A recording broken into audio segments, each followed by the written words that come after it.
Hello students, अपना जो last video था उसमें अपन पढ़ रहे थे कि अपना रेस्पिरेशन सिस्टम जो था अपन ने 23 का ये अपना चैप्टर स्टार्ट कर रखा है, श्वसन तंत्र मानव में। तो अपन ने श्वसन तंत्र के बारे में स्टडी कर ली थी। तो श्वसन तंत्र में अपन ने उसका डायग्राम देख लिया था और देख लिया था कि कौन कौन से ऑर्गन से मिलकर बना होता है।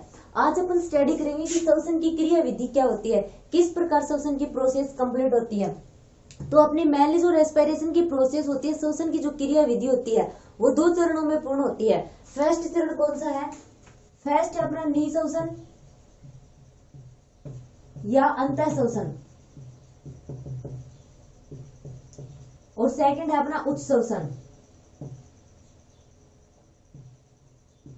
ठीक है, अपनी रेस्पिरेशन की जो प्रोसेस होती है वो इन 2 चरणों में कंप्लीट होती है, निःश्वसन, अंतःश्वसन, और सेकंड जो है वो अपना उच्चश्वसन। निःश्वसन मतलब इंस्पायरेशन है, उच्चश्वसन मतलब एक्सपायरेशन।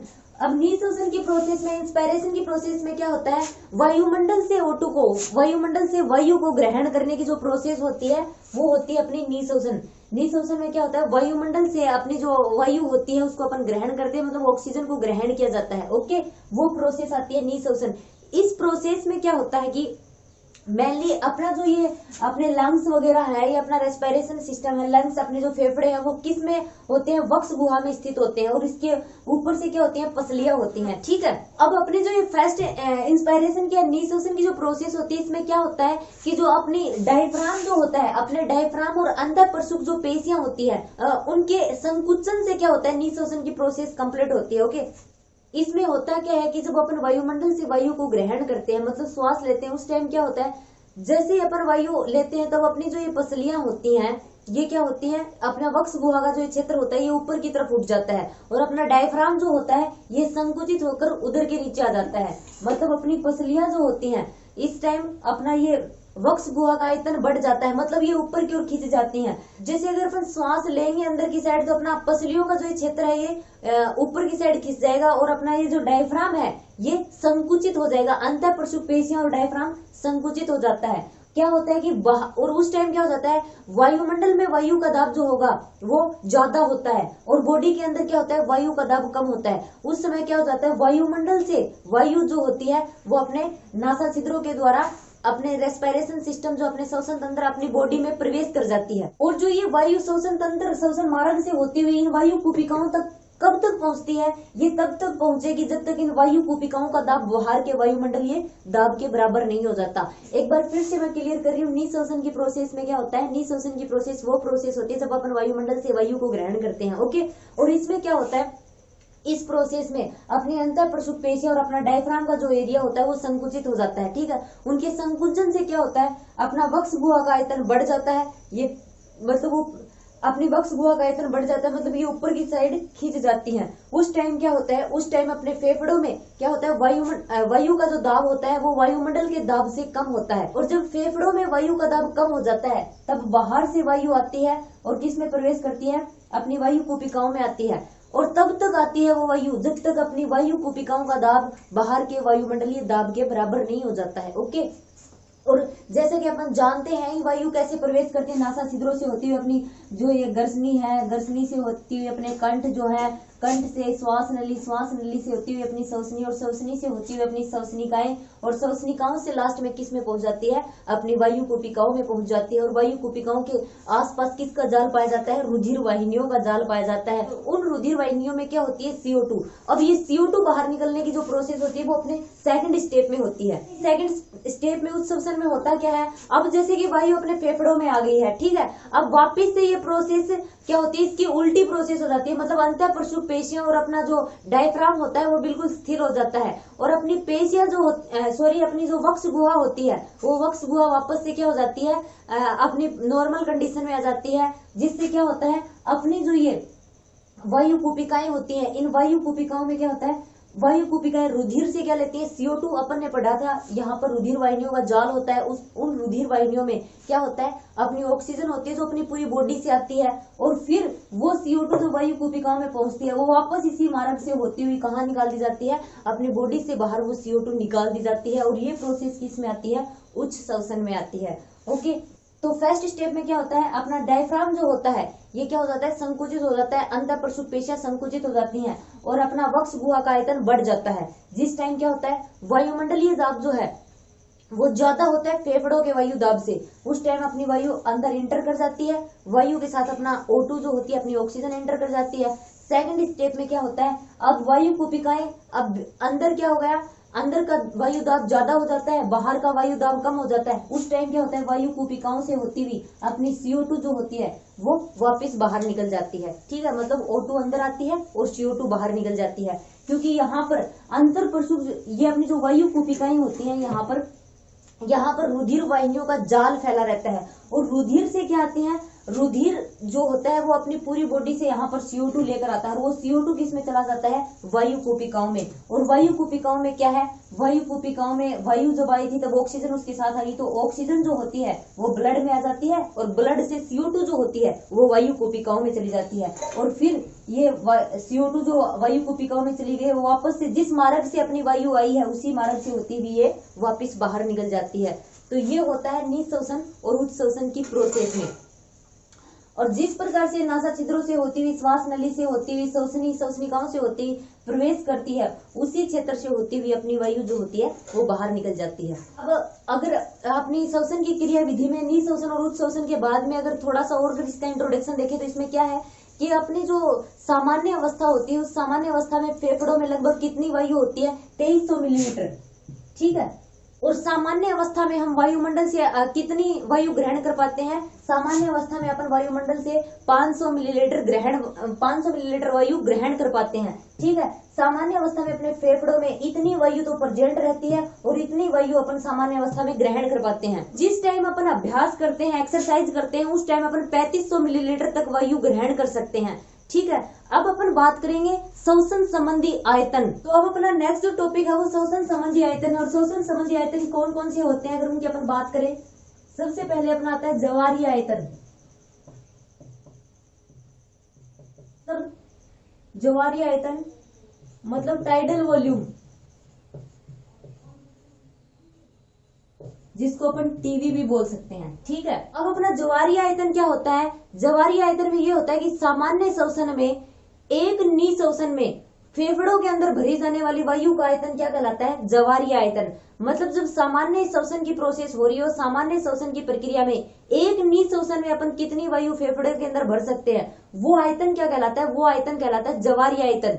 या फिर अपन इसको ऐसे भी बोल सकते हैं, एक उच्च श्वसन में बाहर निकाली जाने वाली वायु का जो आयतन होता है, उच्च श्वसन की प्रोसेस में अपन वायु बाहर निकालते हैं, तो उस उच्च श्वसन की प्रोसेस में हम जितनी वायु बाहर निकालते हैं उसका आयतन कहलाता है ज्वारीय आयतन, जिसको टीवी भी बोलते हैं शॉर्ट में, टाइडल वॉल्यूम। और वो कितनी होती है, ये भी बताया था 500 मिली। सामान्य अवस्था में कितनी वायु फेफड़ों के अंदर भर सकते निकाल सकते हैं, 500 ml। ठीक है, सामान्य अवस्था में एक बार उच्च श्वसन या निःश्वसन की प्रोसेस का माप है। अगर अब अपन देखें एक मिनट में कितनी बार, एक मिनट में उच्च श्वसन या निःश्वसन की दर कितनी होगी, सामान्य श्वसन में प्रति एक मिनट में लगभग 6000 से 8000 मिली प्रति मिनट उच्च श्वसन या निःश्वसन की प्रोसेस हो सकती है। ठीक है, ये तो सामान्य अवस्था में एक बार अपन श्वसन में कितने निकालते हैं, और ये पूरी की पूरी मिनट की प्रोसेस है। एक मिनट में उच्च श्वसन और निःश्वसन की प्रोसेस में कितनी वायु होती है, 6000 से 8000 मिली पर वायु का आयतन होगा। अब अगर अपन सेकंड देखें, ये अपना फर्स्ट था ज्वारीय आयतन।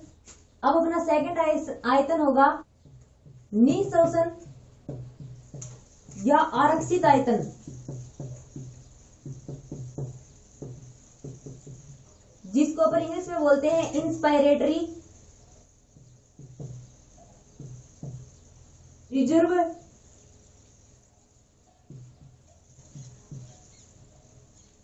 मतलब IRV शॉर्ट में अगर देखें। अब निःश्वसन या आरक्षित आयतन क्या होता है, श्वसन में आरक्षित आयतन में वो मात्रा आती है जब कोई व्यक्ति बलपूर्वक किसी मतलब निःश्वसित कर सकता है वायु को। मतलब अपन बलपूर्वक कितनी जो वायु होती है उसको निःश्वसित कर सकते हैं, मतलब बलपूर्वक अपन कितनी वायु ग्रहण कर सकते हैं निःश्वसन की प्रोसेस में, यही तो होता है। तो कितनी आएगी यहाँ पर, औसतन अपनी 2500 मिली से 3000 मिली आएगी, 2500 मिलीलीटर से 3000 मिलीलीटर। ठीक है, अपनी निःशोषणीय आरक्षित आयतन में कौन सी मात्रा आती है? निःशोषणीय आरक्षित आयतन में वो मात्रा आती है अपन बलपूर्वक कितनी जो वायु की मात्रा होती है उसको निःशोषित कर सकते हैं, बलपूर्वक कितनी वायु अपन वायुमंडल से ग्रहण कर सकते हैं। तो लगभग 2500 मिलीलीटर से 3000 मिलीलीटर। ओके, अगर थर्ड अपन बात करें उच्च शोषण आरक्षित क्षेत्र,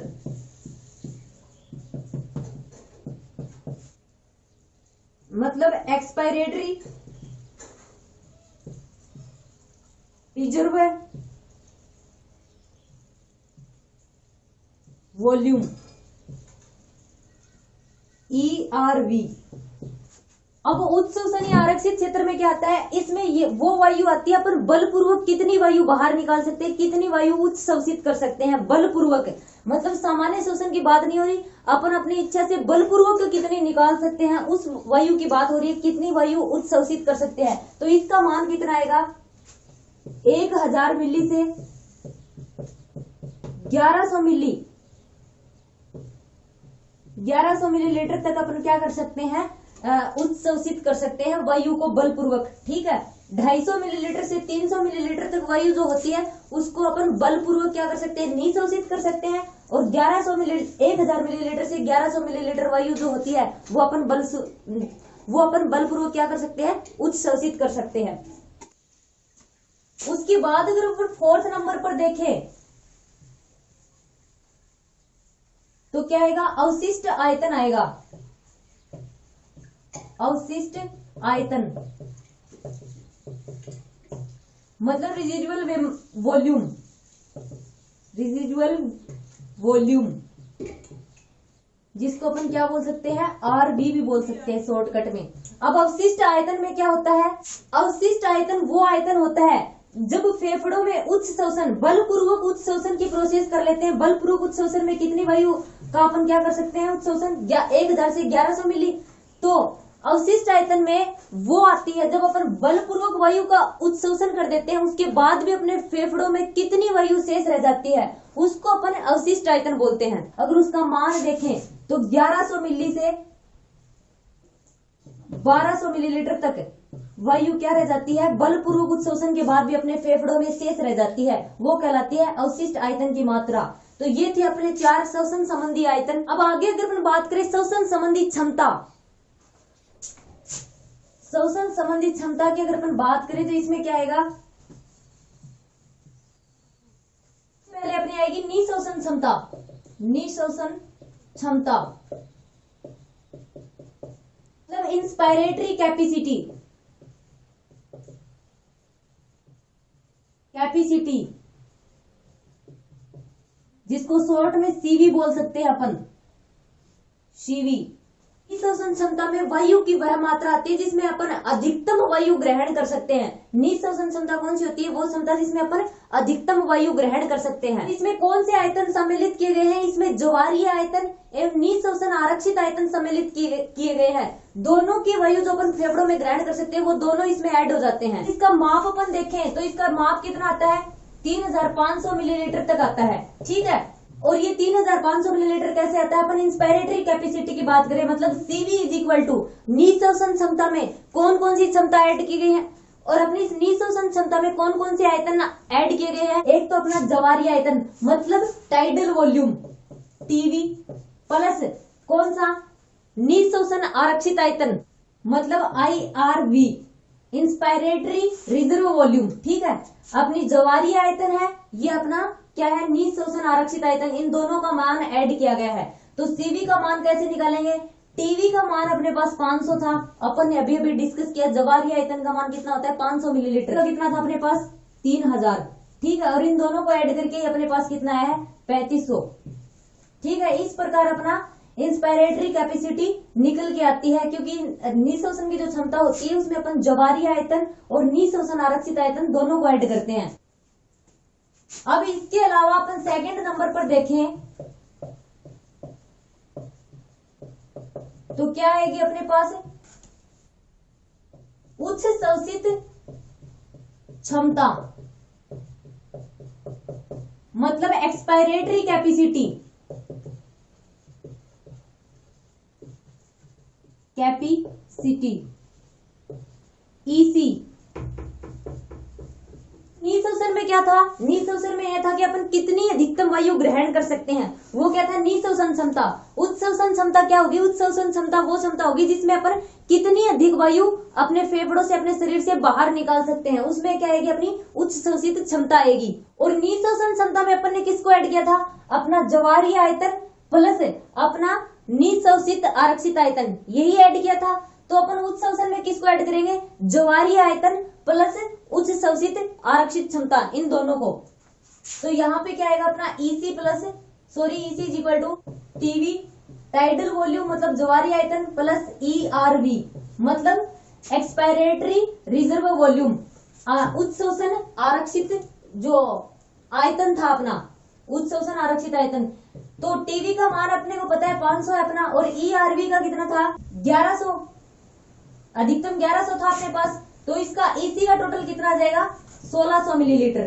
ठीक है, ईसी का मान कितना आ गया अपने पास? 1600 मिलीलीटर। अब थर्ड नंबर की अगर अपन बात करें, तीसरे नंबर पर आएगा क्रियाशील अवशिष्ट क्षमता। क्रियाशील अवशिष्ट क्षमता मतलब फंक्शनल रेजिडुअल कैपेसिटी। ठीक है, क्या आ जाएगा?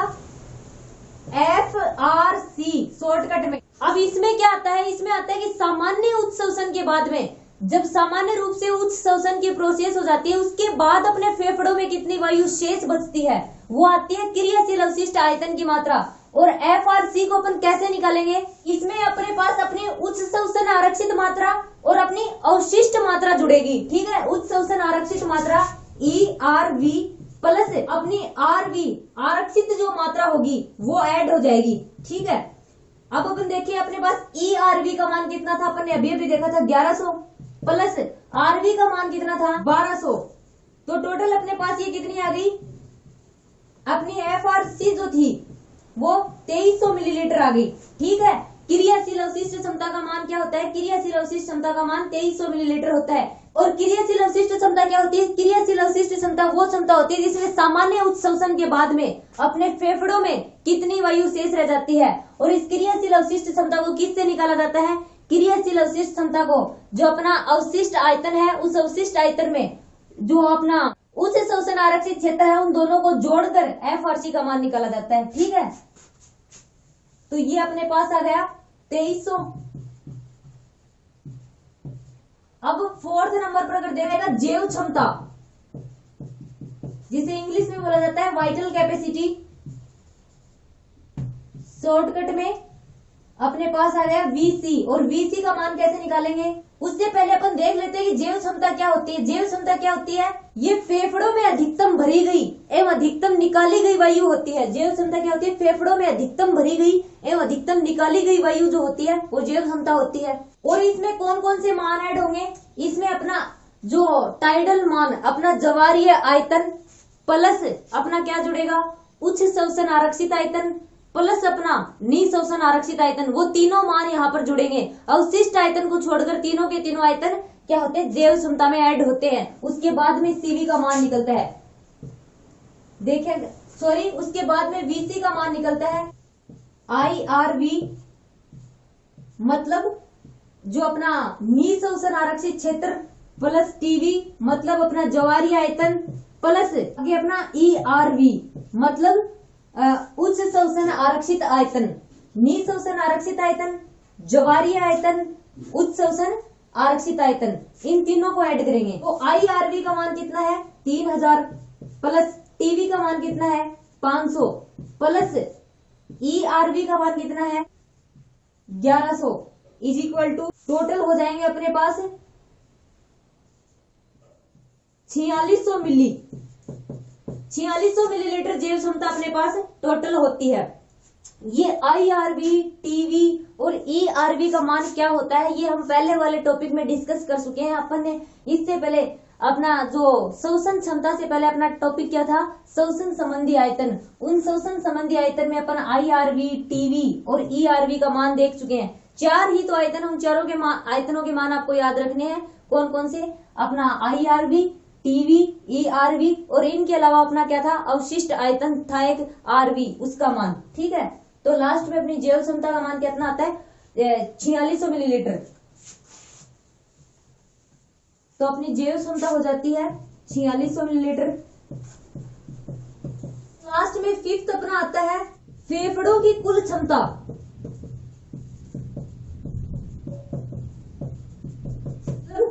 टोटल लंग कैपेसिटी,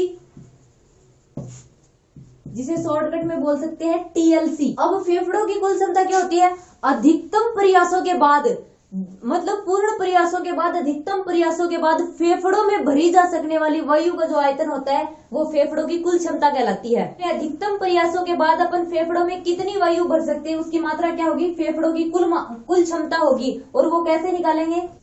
अब इस जो टोटल लंग कैपेसिटी है इसमें अपनी 4600 मिलीलीटर तो ये जुड़ जाएगी पूरी की पूरी, और प्लस अपना अवशिष्ट आयतन बच गया था वो ऐड हो जाएगा। मतलब TLC इज इक्वल टू क्या होगा? अपने पास VC प्लस क्या आएगा? अपना अवशिष्ट आयतन। लास्ट में अपन ने पढ़ा था अवशिष्ट आयतन मतलब RV। तो अपने पास इसका मान कितना है? 46 प्लस RV का मान कितना था? 1200। तो टोटल क्या आ गया TLC का मान? 46 प्लस 12। तो अपने पास आ गए 5800 मिलीलीटर जो होती है वो क्या होती है? होता है 5800 मिली। जैसे कि अपन जैव क्षमता में क्या हो रहा था? जैव क्षमता में अपन ने जवारीय आयतन जोड़ दिया था। जवारीय आयतन के बाद में अपना सेकंड क्या था? उच्च शोषण आरक्षित आयतन जोड़ दिया था अपना। ठीक है, उच्च शोषण आरक्षित आयतन के बाद में अपन ने निशोषण आरक्षित आयतन जोड़ दिया था अपना। ये तीनों चीज जोड़ के अपन ने क्या निकाला था? जैव क्षमता निकाली थी। अब या तो अपन फेफड़ों की कुल क्षमता में टोटल ये ले ले प्लस अपनी जो अवशिष्ट आयतन क्षमता बची हुई वो ले ले, या फिर डायरेक्ट ऐसे भी निकाल सकते हैं अपने TLC को, जो अपने चारों के चारों आयतन है, चारों के चारों आयतनों का मान जोड़कर टोटल अपने पास 5800 मिलीलीटर ही आता है। तो इस प्रकार ये हो गया अपनी श्वसन संबंधी क्षमता। अपने लंग्स की, अपने फेफड़ों की कि कितनी वायु अपन अधिकतम भर सकते हैं, नॉर्मल कितनी वायु भर सकते हैं, नॉर्मल कितनी वायु अपन फेफड़ों से निकाल सकते हैं, उस वायु की मात्रा थी 2300 मिलीलीटर, 5800 मिलीलीटर, 4600 मिलीलीटर। ओके, अब अगर इस लेसन की अपन बात करें तो इसमें सिर्फ अपने अब 2 टॉपिक बचते हैं, और वो 2 टॉपिक कौन कौन से हैं? एक तो अपना आर्टिफिशियल रेस्पिरेशन मतलब कृत्रिम श्वसन, और एक श्वसन संबंधी रोग, और दोनों ही इंपॉर्टेंट है। श्वसन संबंधी रोगों से भी काफी क्वेश्चन बनते हैं, तो उसके बाद में अपना ये लेसन कंप्लीट हो जाएगा, और ये दोनों ही जो टॉपिक है अपने नेक्स्ट वीडियो में अपन क्लियर करेंगे।